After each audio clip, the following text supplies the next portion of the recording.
entregarle. Muchas gracias, don Sergio. Bueno, estamos entonces en la hora. Vamos a dar inicio. Carlos, comparte nomás la pantalla. Nosotros quedamos atentos. Mencionarle a todos, como siempre lo hacemos, vamos a darle la palabra a Carlos, él va a exponer y luego ustedes nos pueden ir haciendo todas las preguntas a través del chat. Tenemos un equipo de personas que están recibiendo sus mensajes y los vamos a ir canalizando y se los vamos a hacer a Carlos al final.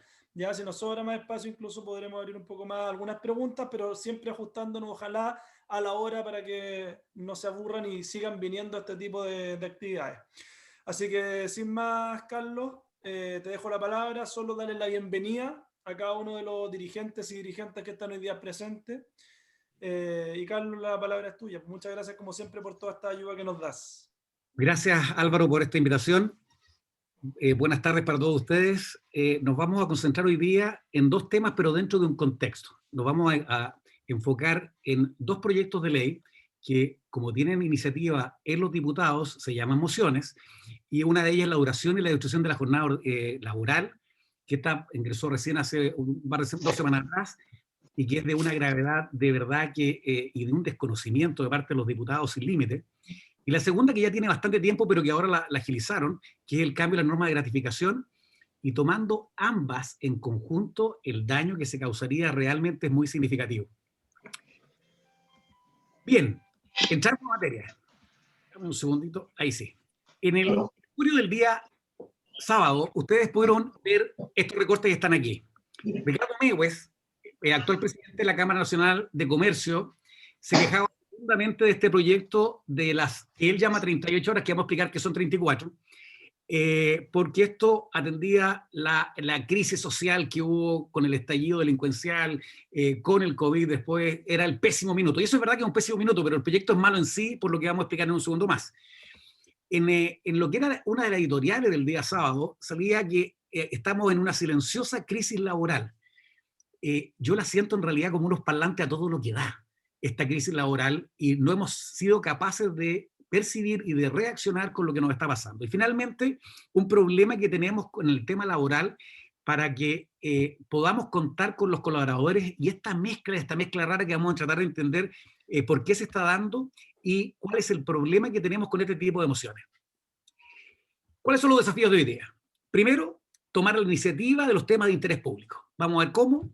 Segundo, debemos informar a las bases, copiar lo que hicieron los pingüinos, lo que han hecho hasta ahora los pingüinos y que nos ganaron la hegemonía cultural y es lo que tenemos que nosotros revertir.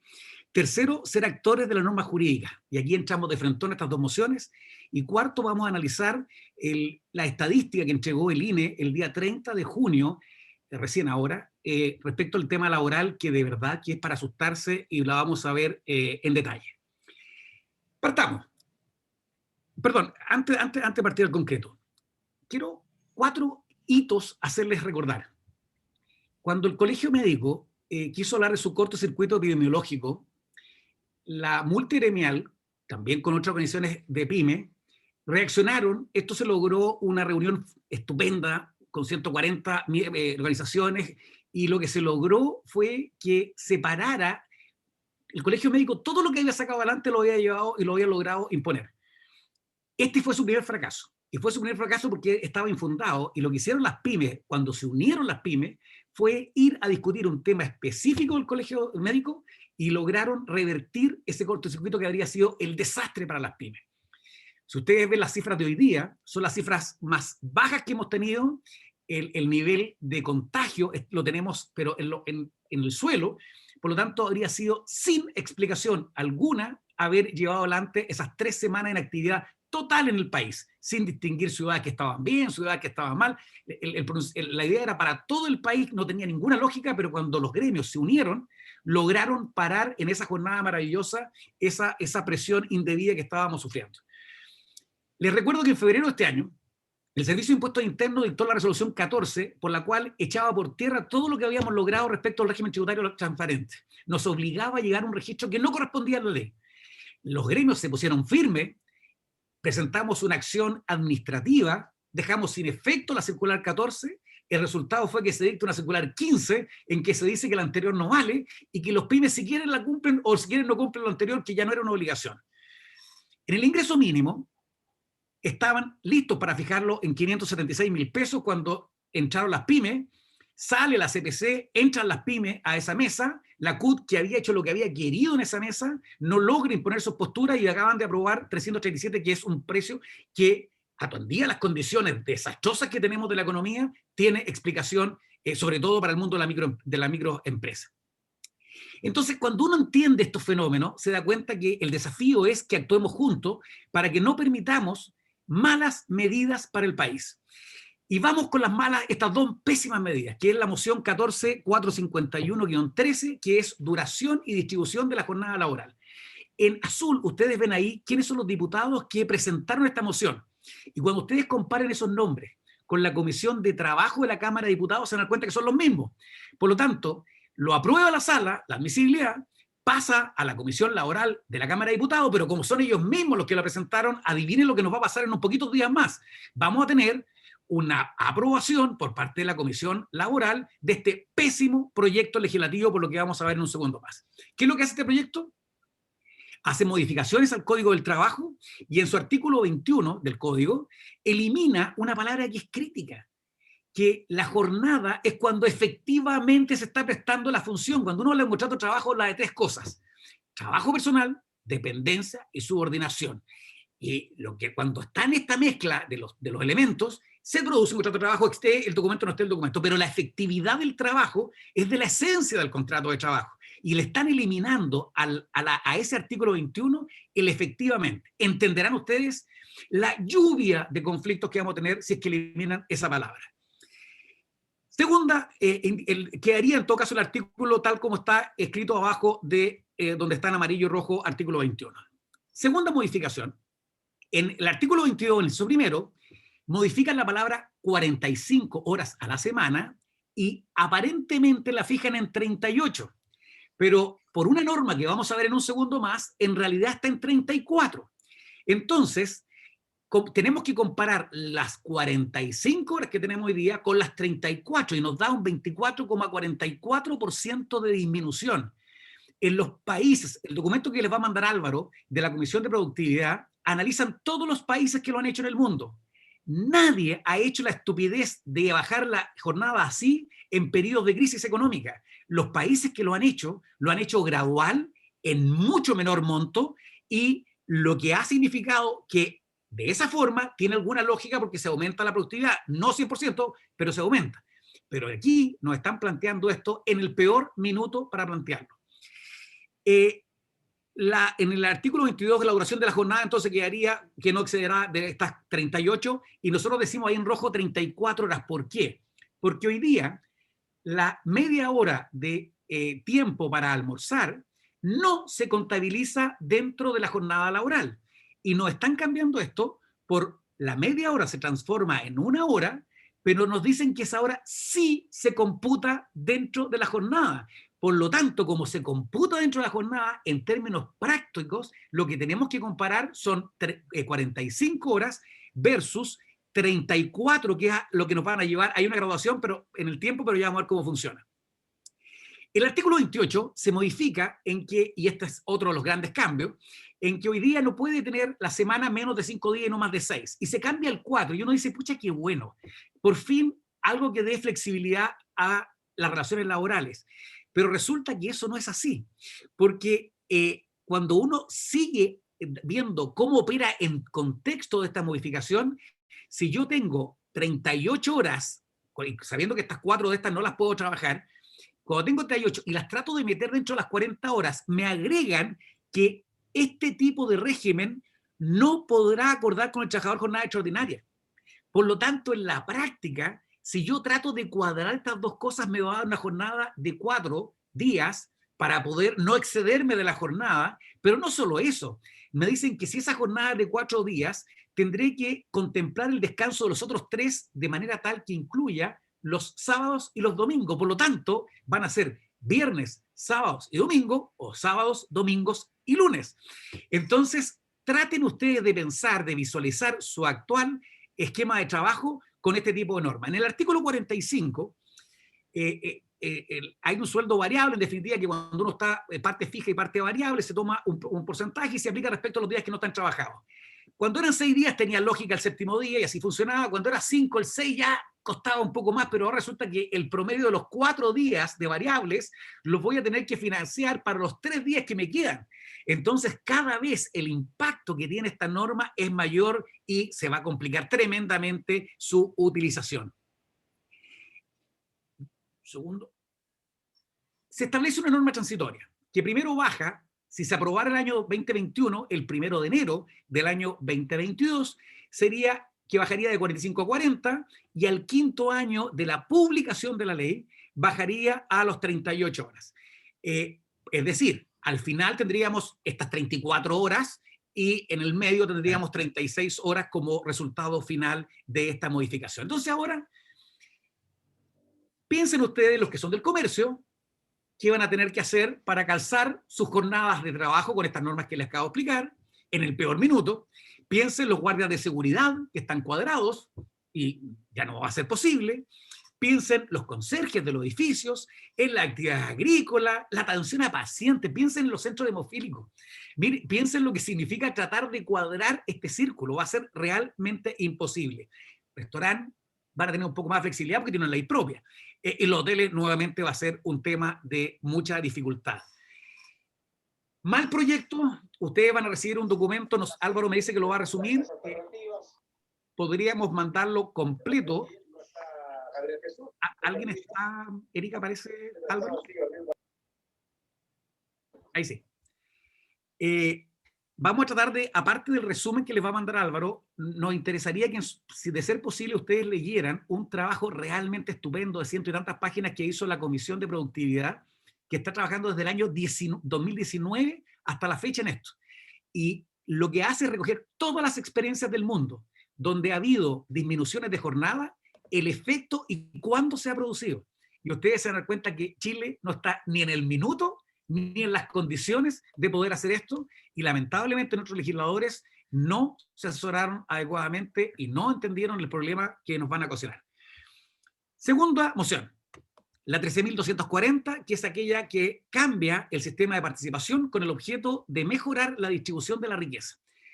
En muchas oportunidades nosotros hemos visto cómo está dividido este país, en muchas oportunidades hemos hablado de lo concentrado que está este país, y este proyecto da la impresión de que todos fuéramos Banco de Chile o que todos fuéramos grandes empresas, porque van a ver ustedes en un segundo más que el fundamento de esta moción son solo 3 grupos de las más grandes empresas del país, en circunstancia que el 98,6% de las empresas son pymes.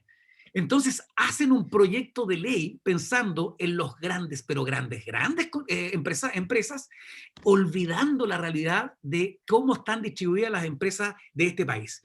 Entonces, de nuevo, estamos frente a un proyecto que dice que es artículo único, que modifica nuevamente el Código del Trabajo y modifica básicamente 2 preceptos, el 47 y el 50. Nosotros sabemos que hasta el día de hoy existe la posibilidad de participar de la utilidad de los trabajadores con el 30%, que es algo que se recoge, pero que está mal recogido en esta moción, o uno puede pagar en base al artículo 50 el 25% de la remuneración mensual de un trabajador con tope de 4.75 ingresos mínimos mensuales. Ya vamos a ver los números en un segundo más, qué significa todo esto. Y este esquema, que es el que tenemos hoy día, lo están modificando. ¿Y cómo están modificándolo? Se suprime la parte final del artículo 47, la frase que dice incluidos los que no tengan derecho a este beneficio. ¿Cuál es el problema? Aquellas actividades empresariales que producen intensamente en un periodo determinado del año, los agricultores, pero por esencia, en que tienen contratos de 30 días o lo amplían hasta 30 días más, o sea, un total de 60. Esas personas contribuyen a generar la utilidad, pero dentro de su remuneración, ellos contemplan la gratificación, todo en realidad.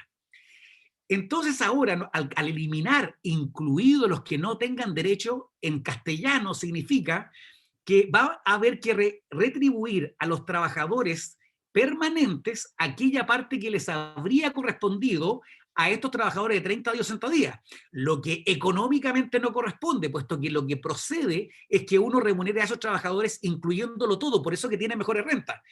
Y a los demás, que están todo el año en definitiva, obtiene la gratificación proporcional, pero sin tomar la parte de esos trabajadores de 30 días o 60 días. Se elimina eso y se hace esta confusión. En el artículo 50 se hace una modificación incorporando a continuación de la expresión obtuviere y antes del punto siguiente la frase siempre que acredite que corresponde a una suma mayor para los trabajadores. Dijimos que el artículo 50 es el que establece la posibilidad de pagar el 25% con un límite que en el número siguiente, al que se elimina, con un límite, y que con eso no cumplía con su deber de participar. Vamos a ver que esto significa beneficio para los trabajadores en el 85% de los casos. El sistema es, y nos están obligando incluso a pensar eliminarlo, por lo que les vamos a explicar en números en un segundo más. Entonces, por 22 años hemos estado peleando las pymes para que haya un sistema tributario simple. Un sistema que le llamó artículo 14 PYME, después se le llamó artículo 14D y hoy día le llamamos ProPyme. Resulta que se pensó en esto para simplificar la vida, pero ahora los micro, pequeños y la mayoría de los medianos empresarios no van a poder usar este sistema porque van a tener que justificar, y la gracia del 14D de número 8 era que no justificaran nada en un régimen de caja, pero ahora van a tener que justificar, porque si yo quiero seguir pagando el 25%, no quedo liberado.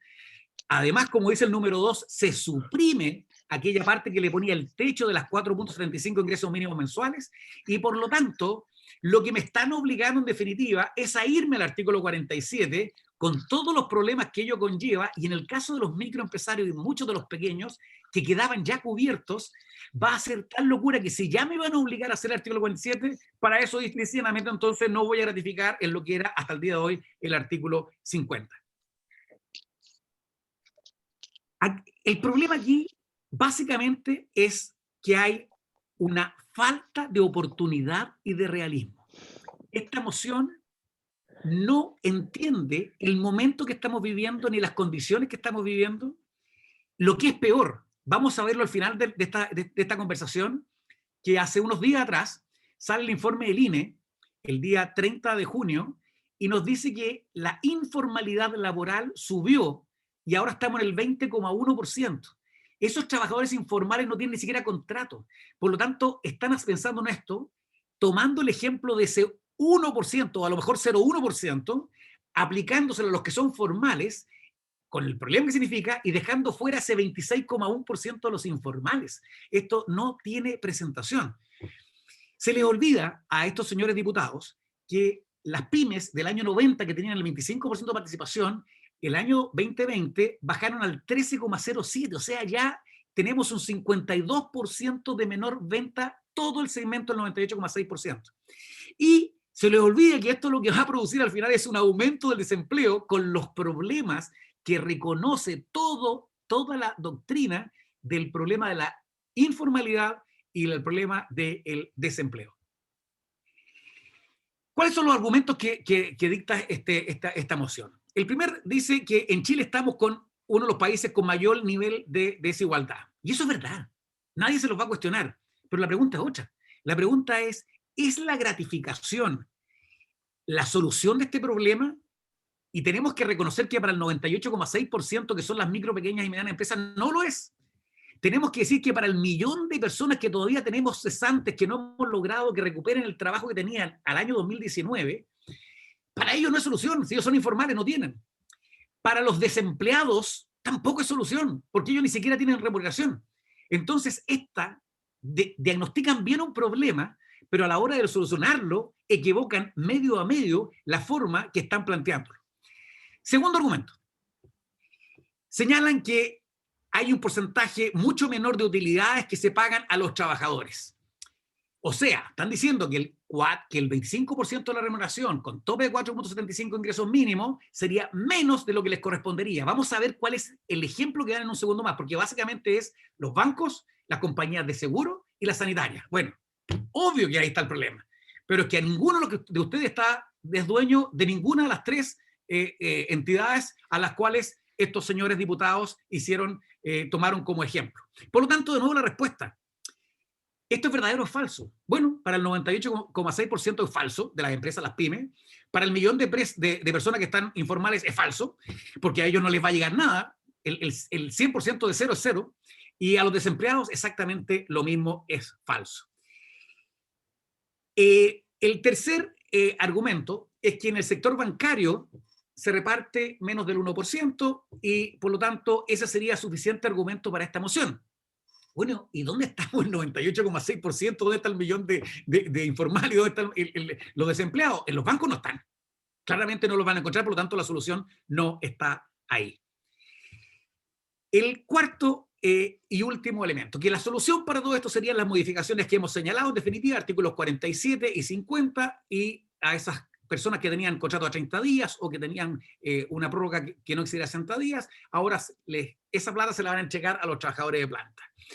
Entonces, y en el artículo 50, que obligan a esta comparación, aunque yo esté en el régimen 14D número 8, que algún día, en 2 años más, va a ser el régimen preferente para las pymes. Entonces, de nuevo, ¿tiene lógica lo que nos están planteando? ¿Nos van a dar más gastos administrativos en circunstancias que para la gran mayoría la afirmación, el supuesto es falso? Porque no se le aplica además a los informales y porque claramente no se le aplica a los que están desempleados. Entonces, ¿cuáles son los 5 argumentos por qué han errado? El primero, como dijimos, adelantamos, no es el momento ni están las condiciones para innovar en dicha normativa. Ya dijimos, 52% del año 90 a la fecha de participación de mercado, el estallido social con la cantidad de daño que produjo en las pymes, la pandemia, ¿para qué decir? La informalidad, vamos a ver en un segundo más, 53% respecto de las empresas y 26,1% respecto a los trabajadores, y que hay más de 1 millón de desempleados todavía presentes. Creo que lo hablamos en alguna oportunidad, que Alejandro Mico, subsecretario de Hacienda del gobierno anterior, escribe y se hace una pregunta que es fundamental. ¿El tema laboral es un tema transitorio o es un tema crónico? Y el problema y la solución a la que llega es que el tema laboral es crónico. Por lo tanto, estas soluciones parche, además de equivocadas, no buscan la solución del problema esencial. Él reconoce a este millón de personas que no tienen empleo, que es una caída del 11%, pero dice que además los más afectados con esto son las empresas de menor tamaño, o sea, las micro, pequeñas y medianas empresas. El problema, hay mucha gente que ya ni siquiera está buscando empleo, y por eso que los números que tenemos de la incapacidad que hemos tenido de contar con los colaboradores necesarios. Y este es un tema crucial. Cuando uno legisla mal en materia laboral, puede acrecentar el problema, puesto que con una transición tecnológica como la que estamos viviendo, si se encarece desmedidamente el factor humano y si estamos con jornadas demasiado reducidas, las más reducidas del mundo, como vamos a quedar con 34 horas, bueno, es que ahí va a ser evidente que los empresarios que puedan cambiar colaboradores por tecnología lo van a hacer. Entonces, en vez de beneficiar a los que quieren beneficiar, los van a terminar perjudicando. Decíamos y recordábamos que la encuesta, ya lo hemos dicho en otras oportunidades, que la encuesta de la 2020 del Ministerio de Economía nos muestra que en el año 2015, 2017, 2019 la informalidad va creciendo. Sabemos que llegó ahora a este 53,1%, pero todos los años ha ido creciendo, 48, 52, 53, y siguen dictando medidas para que la informalidad sea más y más. Este país tenemos que formalizarlo, bancarizarlo, no hacerlo informal como lo estamos haciendo con este tipo de normas. Cuando decimos quién contrata a las personas, miren por favor los que contratan los informales, 76% tiene un trabajador de la parte de los informales. Por lo tanto, estas medidas, en vez de ir a formalizar a los que hay que formalizar, ahuyentan a los que están formalizados porque ya no lo pueden tener y los mandan al trabajo independiente o al trabajo informal. Ustedes ya recuerdan que tenemos extremadamente concentrada nuestra economía, y eso significa que en las microempresas tenemos el 75%, en las pequeñas tenemos el 20%, que apenas participan del 1,6% de las ventas las micro, que apenas el 5,9% las medianas. Estos son los números que estos diputados lamentablemente no lo han logrado entender, y cuando vamos a las personas, entre las tramos 1 y 2, que son los más básicos, tenemos entre los dos 90 y tanto %. Esa es la realidad del país. Por estos números demuestran lo equivocado de este proyecto. Y finalmente, el punto número 4, tuvimos reforma tributaria el 2012, el 2014, el 2016, el 2020, después el 2021. Recién ahora estamos acostumbrándonos a esto. Nos hacen un régimen tributario bueno para las pymes y ahora nos quieren llevar una norma laboral, que por una norma laboral nos quieren obligar a empezar a estas demostraciones. No tiene ninguna lógica. ¿Y por qué entonces va a aumentar la cesantía? Y va a aumentar por esto. Miren los números, aquí está la explicación de los números. O sea, estos están en base a los 337.000, que fue lo que aprobó finalmente el Congreso. Entonces, cuando yo tomo ese ingreso mínimo, lo multiplico por 4.75, llego a 1.600.750 pesos. Cuando lo divido por 12, me da los 133.395 pesos. Entonces, el régimen hoy día, como está hoy día el artículo 50, a un trabajador que tiene 533.000 pesos de sueldo base, que tiene, además de eso, asignación de locomoción, asignación de colación, la gratificación tope, que estamos hablando de la 133, y cuando yo lo comparan con los números que les acabo de mostrar hace un rato atrás, bueno, resulta que más del 80% tiene su tema solucionado. Entonces estamos legislando mal porque no hemos sabido elegir adecuadamente la base de datos, porque no hemos sido capaces de entender cuál es el fenómeno que tenemos en el país. El último punto de esta conversación es este boletín estadístico de encuestas que analiza el empleo trimestral. Es la edición 272 del 30 de junio del año 2021. Y nos vamos a quedar solamente con 3 factores. Primer factor, la tasa de desocupación, 10%. Esto se nos está volviendo endémico. Esto será 10% número, pero aquí atrás hay personas, hay familias, hay niños. Equivocarse en materia laboral no es como equivocarse en cualquier materia.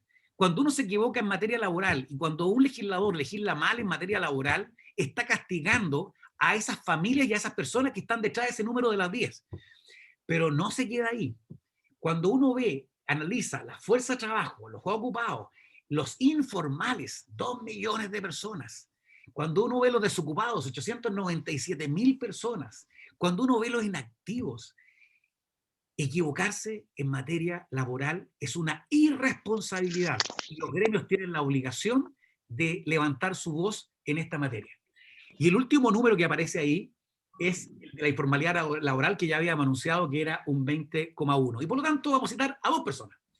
A la directora del INE, que es el organismo encargado de hacer esta encuesta, Sandra Quijada, que dice: tenemos en este trimestre móvil un aumento de las personas que dice que ya no están disponibles para trabajar y que tampoco buscan empleo. En una economía como la que estamos hoy día, nadie sobra. Todos tienen que participar de la economía para que saquemos este país adelante. David Bravo, ustedes se acuerdan de la comisión Bravo, este es David Bravo, una de las personas que mejor maneja el tema estadístico y el responsable de la encuesta de la Universidad Católica, dice: efectivamente, lo que hay es un retroceso claro en la recuperación de los empleos. Esa es para mí la foto más clara de los datos que muestra la encuesta del INE. Entonces, los invitamos hoy día a esta conversación, pero no para que se queden ustedes con esta información o con este análisis. Los invitamos a esta conversación para que ustedes lo difundan. Aquí hay una responsabilidad de todos de ser verdaderos actores de información, y lo que tenemos que hacer en definitiva es preocuparnos de que todas sus bases puedan participar de esta información y logremos que todos entiendan lo que está pasando. Y 2 palabras solamente para lo que pasó ayer y lo que pasó hoy día. Las 155 personas que están ahí son mandatarios. Los mandantes son los chilenos. Ellos tienen un mandato para una función determinada. Fueron elegidos para ello y ese es su compromiso. No pueden salirse de ese rayado de cancha. Y esta organización, la multigremial, que ha tenido la virtud de poder tomar de la mano a todos los gremios de Chile y de las distintas áreas, tiene una responsabilidad tremenda. Tenemos la responsabilidad de estar día a día preocupados de lo que pasa ahí, porque si estos 2 problemas, estas 2 mociones que le hemos señalado son preocupantes, quedarnos sin participar responsablemente en todo lo que es este proceso constituyente nos va a dar un futuro que no quisiéramos. Y la verdad es que la multigremial se caracteriza por buenos patriotas y queremos hacernos responsables del futuro de este país, de nuestros nietos, de nuestros hijos. Muchas gracias. Muchísimas gracias, Carlos. Extraordinaria presentación, como siempre. Muy elocuente, muy claro. Estamos un poco pasados los minutos, pero yo creo que el tema está extremadamente relevante e interesante, así que vayan escribiendo en el grupo acá. Marcos Carrasco dice: el papel de la multigremial es tremendamente importante, lo mismo que estabas diciendo tú en este tema. Será muy complejo para todas las pymes, por lo tanto ahí yo tomo un poco el guante.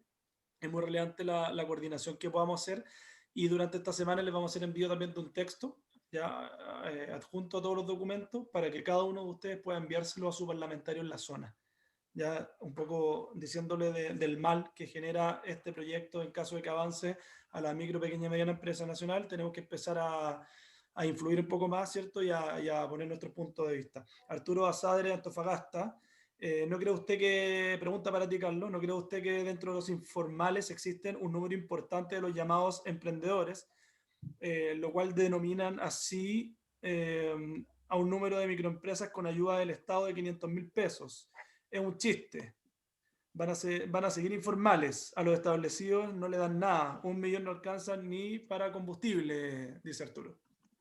A ver, la verdad que las estadísticas diferencian entre lo que son los informales de lo que son trabajadores por cuenta propia y de los emprendedores. Hace el distingo de estas tres categorías. Cuando surgió este apoyo a las pymes, nosotros no nos opusimos a esa ayuda. Lo que dijimos que era que estuviera condicionada a que se formalizaran.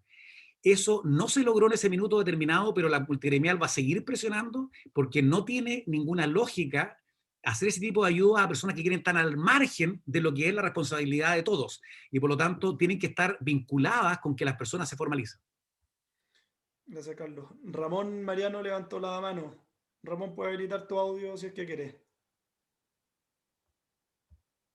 Yo no estoy escuchando atentamente, se me estaba manejando el teléfono, pero muy interesante, felicitar a Carlos. Perfecto, muchas gracias. Alexia Camino dice: ¿qué pasa con los kiosqueros? Ellos no han recibido ningún beneficio y tienen formalidad del servicio de impuesto interno. Recuerden que en el caso de las ferias hubo un pronunciamiento de la Contraloría, porque la ley no fue suficientemente clara y a través del Contralor se solucionó. Esa gente deberían hacer el mismo camino. Perfecto, gracias, Carlos. Luego, don Esteban González, Chilepan. ¿Cree usted que este proyecto empujará más la informalidad y cómo afectará el IPC? Pues en el caso del pan, que es intenso en mano de obra, puede impactar fuertemente su costo. Mira qué importante eso. Bueno, la verdad que tenemos el caso del PAN, pero tenemos muchas actividades de las que recoge la multigremial en que el impacto va a ser tremendo. Por favor, piensen un minuto en estos centros que hacen el cambio de sangre. Imagínense el efecto, todas las actividades que son continuas, piensen lo que va a significar cuadrar estos turnos. Efectivamente, esto va a aumentar la cesantía, la informalidad, y también va a haber aumento de costos. Gracias, Carlos. Don Hernán Muñoz Bernal, presidente multigremial Maule Costa. ¿Seguirá existiendo la posibilidad de hacer turnos rotativos como el 4x4, por ejemplo? Pregunta. Él es del sector forestal. Sí, uno puede, todas las jornadas que sean excepcionales pasan por una autorización de la Dirección del Trabajo. Va a seguir vigiendo la posibilidad de jornada extraordinaria. El problema está cuál va a ser la base de cálculo, y la base de cálculo con este proyecto va a tener que ser el número máximo de horas por semana a trabajar. Gracias, Carlos. Don José Ejido, presidente multigremial Valparaíso. Tengo entendido que hay algunas actividades que quedarán exentas de esta propuesta. Por ejemplo, el transporte de carga por carretera. Carlos, ¿sabe algo sobre eso? Gracias a la pregunta de José. Muchas gracias. Mira, el artículo 25 bis establece la jornada laboral de los choferes de camiones y de buses. Y efectivamente la consagra en 180 horas mensuales. Los choferes no tienen horas que sean semanales, tienen horas que la jornada de los choferes es mensualizada. Pero no es de extrañar que, así como se bajó de 196 mensuales a 180 mensuales, no es de extrañar que el día de mañana persigan la modificación de esa otra norma, que es la del 26 bis, y quieran adecuarla al número de horas máximas trabajadas. José tiene razón. Esta modificación no va directamente a modificar el 26 bis, pero cuidado que es un antecedente muy peligroso. Perfecto. Muchas gracias, Carlos. Está don Héctor Enríquez, presidente multigremial Los Lagos. ¿Cómo sigue el proceso de tramitación legislativa de estas mociones que nos mencionaste, Carlos? Gracias por la pregunta, muy buena. Miren, habían dos mociones, una que repartió recién, pero que inicia, los diputados que son los miembros de la Comisión de Trabajo, por lo tanto van a ir muy rápido, y la otra que partió el año 2019, pero que ahora la agilizaron. Después de la Cámara de Diputados tienen que pasar al Senado, pero no debemos dar por perdida ninguna de las etapas. O sea, la responsabilidad de la multigremial y de todos los miembros de la multigremial es cuando lleguemos a un acuerdo respecto a la postura oficial, hagamos que todos nuestros diputados y todos nuestros senadores estén informados desde ya. No demos por perdida la Cámara de Diputados, demos la pelea en la Cámara de Diputados y después demos la pelea en el Senado. No hay ninguna etapa en la que podamos nosotros bajar las manos. Tal cual, Carlos. Y ahí un poco enlazo con lo que está mencionando Eduardo Salazar. Se puede hacer una minuta corta para salir en todos los medios, ¿cierto? Que podamos y enviar todas estas minutas a la Cámara de Diputados, tal cual tú lo acabas de decir. O sea, esa es la clave, Eduardo, y esto déjame un poco tomarme a mí, Carlos. Acá hay una estrategia detrás, la estamos terminando digamos, de confeccionar con el equipo de comunicaciones, con Juan Pablo, con Carlos, ¿cierto? Pero la idea es justamente eso, Eduardo, es armar una minuta simple, resumida de lo que nos acaba de hacer Carlos, muy entendible para todos en simple. Nosotros recuerden que hacemos gestión en todos los medios de Chile, radio, televisión, online y escrito, entonces nosotros vamos a armar comunicados regionales o provinciales y lo vamos a ir haciendo llegar con las cuñas de cada uno de los dirigentes locales. Esa es un poco la idea, obviamente hacer correr toda la minuta, toda la información que podamos, y en tercer lugar también poder escribirle directamente ustedes como dirigentes a cada uno de los parlamentarios en su zona. Eso es más o menos lo que estamos pensando. No veo más preguntas en el chat. Carlos, yo solamente un comentario. Hablaste del 13% de las ventas. Después de la pandemia, probablemente lo que yo te he escuchado, eso va a llegar a 10% o menos, ¿cierto? No sabemos cómo va a quedar esa realidad. Y lo otro que mencionaste la pasada, del que no hay gente para trabajar. Yo lo he escuchado eso en todas las regiones y en todos los sectores. ¿Qué está pasando un poco con el tema de los bonos, al parecer? ¿Se está generando algo, no? Miren, de nuevo esto se trata de un problema de incentivos. Cuando uno dicta una medida política, no puede pensar que los actores del mundo económico no van a reaccionar en base a ese incentivo. Entonces, aunque los últimos incentivos no son contradictorios con una persona que está trabajando, han pasado dos cosas. Algunos no lo han entendido y creen que si van a trabajar pierden los incentivos, lo que no es así. Pero hay otros que dicen que por ese pequeño diferencial, cuando termine esto, me empleo, pero hoy día no tendría problema. A ver, esto viene de un error porque ellos podrían tener ambos ingresos, pero lo que ha estado pasando es que hay una cantidad enorme de personas que ya no andan buscando trabajo, por un lado, y otras que todavía tienen un temor de volver a trabajar por la pandemia. Así que lo que se ha producido, que se ha mezclado el tema sanitario con el tema de los incentivos, y esto ha significado que en todas las áreas, pregúntenle a los transportistas, pregúntenle a los agricultores. Miguel Dosal recién decía que estaban entre el 50 y el 70% de carencia de recursos humanos. O sea, esto es un problema absolutamente transversal en todas las actividades. Gracias, Carlos. Oye, yo creo que en honor al tiempo, dirige tú los tiempos, Carlos, pero tienen la mano levantada Karin Estuardo y Claudia Subiabre primero una pregunta y luego le damos la palabra a Karin. Claudia dice, con estos cambios se deberá realizar una reestructuración completa del contrato de trabajo. ¿Y qué pasa cuando no se generan utilidades? ¿Y se paga, se paga o no la gratificación mensualmente? Perdón, gracias por la pregunta porque dejé de decir algo que es fundamental. Dice el proyecto que no obstante reducir este 24,44% en régimen, el número de horas, no se podrá alterar de forma alguna el nivel de ingreso de los trabajadores. Así que le están pidiendo a los empresarios que sean brujos, que tengan un 24,44% menos de posibilidad de producir, pero que no bajen el nivel de remuneración. Imposible. Karin, ahora sí te damos la palabra. No sé si está. Sí. Hola, buenas tardes. Del gremio de la belleza representando a la Araucanía. ¿Me escucha? Sí, Fuerte, sí, claro. Dale Sí, nomás, ya. Bueno, en todo caso la pregunta creo que la hicieron anteriormente, pero una acotación que quería hacer con respecto a estas medidas que quieren tomar, que aparentemente nos van a englobar a todos en el mismo saco, digamos. A mí me parece curioso que dentro de las medidas que se toman muchas veces, por ejemplo, este mínimo apoyo que se hizo ahora, que les va a llegar a unos sí, a otros no. Es curioso que dentro del margen de las microempresas, pymes, mediana. En realidad parece que las formas de medir las pequeñas o medianas empresas son muy distintas desde la realidad nuestra a la realidad del gobierno o de los parlamentarios, porque dentro de los apoyos, que el apoyo es bastante bajo, digamos, a lo mejor para algunas personas puede ser mucha plata, 1 millón de pesos. Para un comerciante la verdad es que no es nada casi, pero sí se agradece de todas maneras desde el corazón, porque muchos de nosotros no recibíamos ningún tipo de apoyo. Mi comentario va netamente a que, ¿por qué? A ver si ustedes tienen alguna claridad al respecto. ¿Por qué cuando se habla de levantar un poco la pyme, levantar la microempresa y se entrega este apoyo, se incluye a, entre comillas, pymes que tienen ventas hasta de 25.000 UF, cuando claramente eso es una gran empresa para cualquier ojo, digamos, aún no teniendo la formación o la información para cualquiera de nosotros que somos muy pequeños, digamos. Eso es como una aberración a lo que nosotros somos como pequeños, digamos, juntarnos a todos en el mismo saco. Si van a hacer medidas, que las hagan diferenciadas por último, porque los ingresos de una pyme en población, en una comuna como Padre Las Casas, como Temuco quizá, son muy distintas.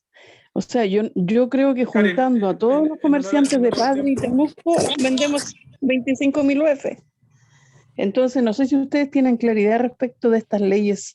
No son diferenciadoras aparentemente por lo que he escuchado, pero a lo mejor quizá hay alguna mayor claridad o algo que yo no haya percibido dentro de la exposición, que me parece muy buena por lo demás, muy clarificadora en muchos aspectos, pero quizá me salté algo, digamos.